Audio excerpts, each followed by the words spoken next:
Opa, sizni hozir farzandingiz больницада, ha? Ular sizni nima maqsadga uyga olib borgan deysiz? Sizni farzandingiz misol uchun ona bo'lganda. Ikkinchi kelin.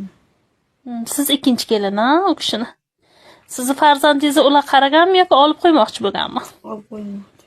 Ha, sizni tug'dirib, balani olib qo'yib, keyin sizni haydab yubormoqchi bo'lganda. Hozir Tuqays aka bolangizga o'zingiz qaradingizmi keyin? Yo'q. Olib qo'ydan bolangizni. Hozir qaytarib olyapsizmi? Sizni o'zingiz og'ilga bolangizni olib qo'yganda. O'ldirmoqchi bo'lgan. Buni o'ldirib yubormoqchi, bolasini olib qo'yish bo'lgan maqsad. Maqsad buni o'ldirib, bachchasini olib qo'ymoqchi. Buni qarang ayolni. Urgan ayolga uribdi. Qaynonasi uribdi, o'ylay. Voy, bu oyoqlarigacha. Kim aytadi, uni 75 ga kirgan kampir deb. 75 ga kirgan ekan o'sha kampir. 75 ga kirgan ekan.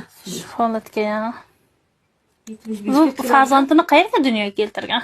Endi oshxonaga deb aytgan-ku, ana nimaga ko'rib qolib, uni tashlagan ekan menga. Keyin buni o'ziga shunatsam, shuni deydi. Hozirda bolasi больницада. So'radi. Kechasi zahar degan. Ovqat ham bermagan sizga. Nimaga oldinroq mana misol qo'ni qo'shni bir kimlar borida chiqib